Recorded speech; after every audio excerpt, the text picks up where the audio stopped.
Hello my dear students, हम JEE PY को discuss कर रहे हैं। क्वेश्चन में हमसे बोला गया है two concentric circular coils C1 and C2 are placed in XY plane. C1 has 500 turns and radius of R1 1 centimetre. C2 has 200 turns and radius of 20 centimetre. C2 carries time dependent current IT equals to 5t square minus 2t plus 3, where t is in seconds. The EMF induced in C1 at the instant t equals to 1 second is 4 by x. The value of x is. तो ध्यान से देखना, यहाँ पर हमारे पास क्या है, एक कोइल है.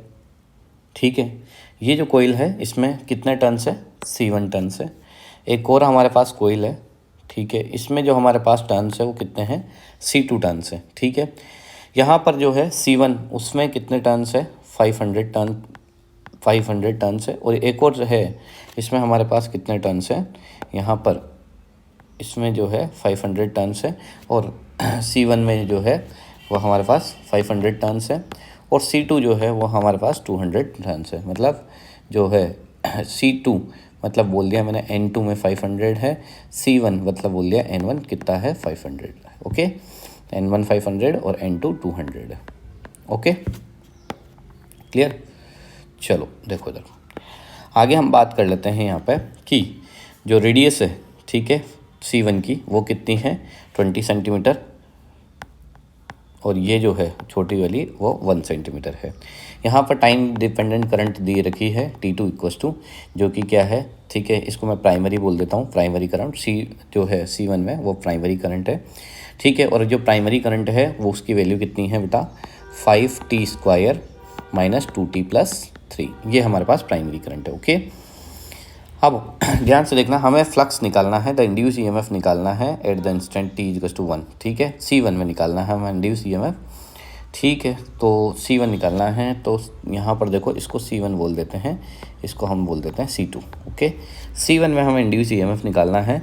ठीक है, जो कि अंदर की साइड है. तो देखो यहाँ पर जो है C1 में इंड्यूस EMF निकालना है तो इसके लिए फ्लक्स पता होना चाहिए.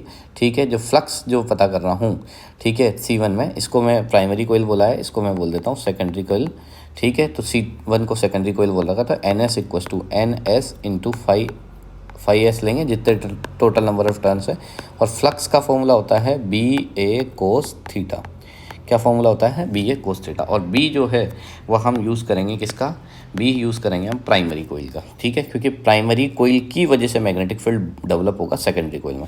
तो यहाँ पर क्या फॉर्मूला होता है? μ0/2 I/R. ओके, ये कौन सी होगी? प्राइमरी के लिए. क्योंकि यहाँ पर हम ये मानते हुए चल रहे हैं कि ये 20 की रेस्पेक्ट में 1 सेंटीमीटर बोझ होता है, तो मतलब हम इसे as a point side consider कर रहे हैं. और हम जानते हैं कि सर्कल के सेंटर पे किसी पॉइंट पर अगर अपने को मैग्नेटिक फील्ड पता करना हो तो उसका क्या फॉर्मूला होता है? μ0/2 I/R. ठीक है, तो यहाँ पर हमने फॉर्मूला यूज़ कर लेंगे ये. और यहाँ पर देखो थीटा जो है, थीटा वो है हो जाएगा cos 90. ठीक है, B और A के बीच में, एरिया वेक्टर और V मैग्नेटिक फील्ड के बीच में. तो यहाँ पर देखो थीटा 0 हो जाएगा. ठीक है, क्योंकि एरिया वेक्टर भी सपोज करो अगर हम बाहर ले रहे हैं, ठीक है, और मैग्नेटिक फील्ड भी बाहर है, तो दोनों के बीच में थीटा 0 हो जाएगा. थीटा अगर 0 हो जाएगा तो यहाँ पर देखो, यहाँ पर थीटा हम 0 लेंगे. थीटा जब हम 0 लेंगे तो कोस 0 की वैल्यू कितनी हो जाएगी? ठीक है, कोस 0 डिग्री की वैल्यू हो जाएगी 1. ओके, तो यहाँ पर देखो 5S निकालना है मुझे, तो ये NS हो गया. अच्छा, B मैग्नेटिक फील्ड है तो इसमें प्राइमरी टर्न्स जो हैं, ठीक है, वो NP हैं, तो NP प्राइमरी टर्न्स ले लेंगे हम. ओके, और साथ में क्या लेंगे? μ0/2. ओके, I जो है हमारे पास करंट है, तो I जो है वो हमारे पास करंट है, वो भी प्राइमरी की करंट लेंगे, तो I/. ठीक है, R प्राइमरी का ले लेंगे. ठीक है, अब देखो एरिया जो है वो सेकेंडरी कोइल का लेंगे, क्योंकि वहाँ से फ्लक्स पता कर रहे हैं, तो सेकेंडरी कोइल का πr2 का, ठीक है, स्क्वायर कर देंगे. और कोस 0 की वैल्यू कितनी होगी? 1. तो यहाँ से फ्लक्स फाई की जो वैल्यू निकल के आएगी वो हमारे पास क्या निकल के आएगी? ध्यान से देखना, यहाँ पर हमें फ्लक्स फाई की वैल्यू निकालनी है. तो फ्लक्स फाई की वैल्यू निकालने के लिए हम यूज़ करेंगे यहाँ पे NS/NP. ठीक है, NS/NP जो है हमारे पास, ठीक है, प्राइमरी में और सेकेंडरी में जो टर्न्स है, प्राइमरी जो में टर्न्स है वो कितने हैं हमारे पास? 500. ठीक है, और सेकेंडरी में जो टर्न्स है वो कितने हैं? 200. μ0 की वैल्यू लिख लेते हैं अपन. ठीक है, 4π × 10⁻⁻7. और IP जो करंट है हमारे पास, ठीक है, प्राइमरी करंट, वो हो जाएगी कितनी? 5t square minus 2t plus 3.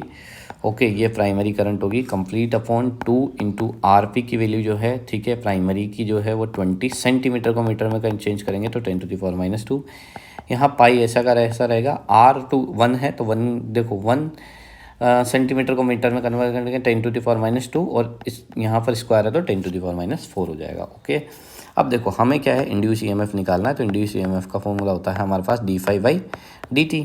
तो यहाँ पर इंड्यूस ईएमएफ निकालना है, मतलब इसका टाइम के रेस्पेक्ट में डिफरेंशिएशन करना है। तो देखो सारी चीज़ कांस्टेंट है, बस केवल क्या होगा, इसका डिफरेंशिएशन करेंगे।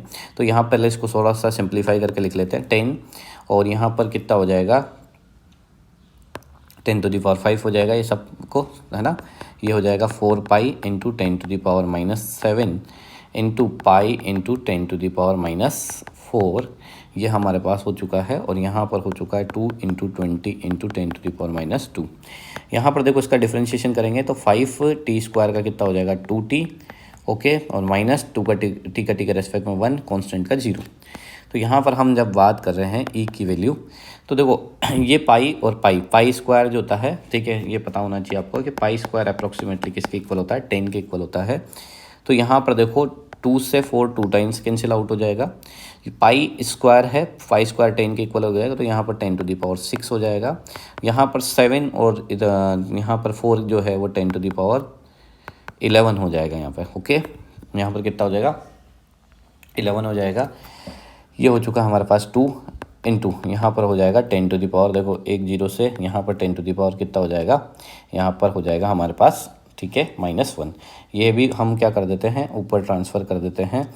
और यहाँ पर मैं लिख लेता हूँ टी की वैल्यू 1 डाल देता हूँ यहाँ पर, क्योंकि टी 1 सेकंड पे पूछा है। तो 5 2 कितना हो जाएगा 10, 10 - 2 यहाँ पर कितना बच जाएगा 1 बच जाएगा। ओके, सब कुछ ठीक चल रहा है। यहाँ पर देखो एक 2 था, इस 2 से ये 2 भी कैंसिल आउट हो गया, तो यहाँ पर ये 2 नहीं बचेगा। ओके, तो यहाँ पर देखो हम बात करें यहाँ पर, तो ये हो जाएगा हमारे पास 1 ऊपर ट्रांसफ़र होगा, ठीक है। तो ये हो जाएगा 10⁻⁷ और ये हो चुका है 10⁻⁻11 इंटू 8। तो यहाँ से हमारे पास आ चुका है 8 इंटू, ठीक है, 8 इंटू 10⁻⁴। ठीक है। अब इसी को अगर हम लिखना चाहें तो इसको इस तरीके से लिखते हैं 0.8 इंटू 10⁻³ वोल्ट, और इसी को हम इस तरीके से लिख सकते हैं E = 0.8 मिली वोल्ट।